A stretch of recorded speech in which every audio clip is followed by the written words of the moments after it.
ချင်းတဲ့သူကိုလက်ထပ်ဖို့ဖျောင်းတဲ့မိဖို့လက်ကိုတင်ပြီးမိရှုကလက်ထပ်ခွင့်တောင်းခဲ့တဲ့တစ်ခက်မှတယောက်သာပေါ်ထွန်းခဲ့တဲ့လူပညာရှင်ပကြီးစရာချင်းချင်းစကားများရာကနေကိုယ့်နည်းကိုကိုယ်တိုင်ပြန်ဖြတ်ခဲ့တဲ့တနာစရာကောင်းသောစိတ်တဆဝဒနာယောဂတဲ့ဘဝတစ်လျှောက်လုံးမှာပကြီးကားပေါင်း1000ကျော်ဆွဲခဲ့ပေမဲ့ရှာရှာပပပကြီးကားတစ်ချက်တည်းကိုသာရောင်းခဲ့ရတယ်ရာစုနှစ်တစုသာစော်ပြီးမွေးဖွားလာခဲ့တဲ့ပကြီးပညာရှင်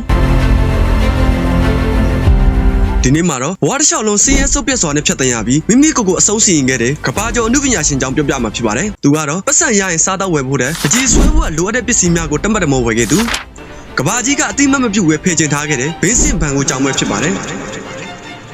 ဒါဆိုရင်သူဘာကြောင့်စိတ်ရောဂါရခဲ့တာလဲကျွန်တော်တို့ကဘာကြီးကောသူ့ဘောဘလို့ပြုတ်မှုဆက်ဆံခဲ့တယ်လဲသူဟာသူ့ရဲ့ရှုပ်ထွေးလာတဲ့စိတ်ကူးညံတွေကိုပကြီးကားဖြစ်ဘလို့မျိုးပုံဖော်ခဲ့တယ်လဲဆိုတာကိုတော့ဒီဘူးရဲ့စီးသမားသိရမှာပါဘန်ကို1853ခုနှစ်မတ်လ30ရက်နေ့မှာနယ်သာလန်နိုင်ငံတောင်ဘက်နယ်စစ်ရှိဂရုစန်တက်ရွာလေးမှာမွေးဖွားခဲ့ပါတယ်တင်အိုဆရာတူရဲ့သားဖြစ်တဲ့ဘန်ကိုဟာငယ်စဉ်ကတည်းကစိတ်ဆက်ပြီးထိကြံတက်တဲ့သူပါသူညီဖြစ်သူတီယိုဟာဘန်ကိုရဲ့ဘွားတစ်လျှောက်လုံးကိုအမြဲတမ်းကူညီပေးခဲ့ပါတယ်ညီဖြစ်သူတီယိုရဲ့ကျေးဇူးကြောင့်သာယနေ့ခေတ်မှာကျွန်တော်တို့ကဘန်ကိုရဲ့ပကြီးကားချက်များကိုမြင်တွေ့ခွင့်ရခြင်းဖြစ်ပါတယ်ဘန်ကိုကပကြီးလောကတဲ့ကိုရောက်မလာခင်ဘာသာရေးနေပင်မှာသူ့ဘဝကိုမြုပ်နှံခဲ့တယ်အဲ့ဒီချိန်ကသူ့ရဲ့စိတ်ဟာစင်းရဲသားတွေကိုစာနာစိတ်ပြီးရှိနေတာကိုဒီပကြီးကားကတတိပြနေတယ်ဒါကြောင့်သူ့ရဲ့အစောပိုင်းလက်ရာအာလူးစားသူများကိုကြည့်ရင်ရောင်တွေကမှောင်မောက်ပြီးလေးလံနေတာတွေ့ရပါလိမ့်မယ်လှုပ်ကြမ်းလှုပ်ရတဲ့လယ်သမားတွေရဲ့လက်တွေနဲ့သူတို့ရဲ့ခက်ခဲတဲ့ဘဝကိုဖော်ပြခြင်းတို့ဒီလိုအမှောင်ဘက်ရောက်တဲ့ပကြီးကိုဆွဲခဲ့တာပါဒီနေ့ခေတ်မှာဘန်ကိုရဲ့အနီးအောင်စပစ်ရှန်လိုပကြီးကားမျိုးဟာဒေါ်လာတန်ပေါင်းများစွာတန်ကြီးရှိနေပေမဲ့ဒါဟာသူကွယ်လွန်ကနီးမှာဖရန့်400နဲ့တလုံးနေလို့တစ်ချက်တည်းရောင်းရတဲ့ပကြီးကားချက်ပ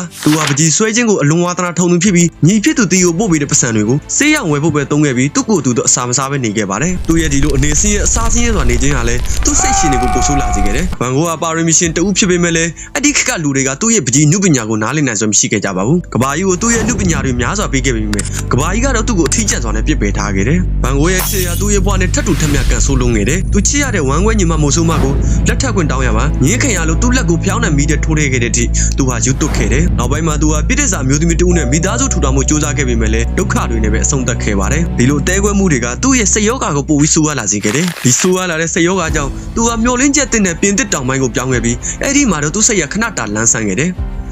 The Yellow House, Sunflowers, Cafeteria at Night တို့တောက်ပတဲ့လက်ရာတွေကိုဖန်တီးခဲ့တယ်။ဒါပေမဲ့သူ့ရဲ့စိတ်ဝေဒနာကပြန်လည်ဆိုးရွားလာခဲ့ပြီးပကြီးစရာဂေါ်ဂိန်နဲ့စကားများရာကနေစိတ်ဖောက်ပြန်ပြီးကိုယ့်ရဲ့ကိုဓာတ်နဲ့ဖြတ်ခဲ့ပါတယ်။သူ့ရဲ့ပုံလူပကြီးကားချက်တွေမှာတွေ့ရတဲ့သူ့ရဲ့မျက်လုံးတွေကနာကျင်မှုနဲ့ယူသွမှုတွေကိုကြည့်ရင်သိနိုင်ပါတယ်။ကြေကွဲစရာကတော့အဲ့ဒီချိန်ကလူတွေကသူ့ကိုကြောက်ရွံ့စရာတရားတစ်ခုလိုနှင်ထုတ်ခဲ့ကြတာပါ။သူ့ရဲ့စိတ်ရောဂါဟာပုံမဆိုးတဲ့ဆိုးရွားလာတာကြောင့်သူဟာစိတ်တဆဆေးရုံကိုကိုယ်စိတ်သဘောနဲ့ကိုတက်ခဲ့တယ်။ဆေးရုံ brain bug ကနေအပြင်ကကောင်းကင်ကိုကြည့်ရင်ကဘာကျော် The Starry နဲ့ပကြီးကားကိုဆွဲခဲ့ပါတယ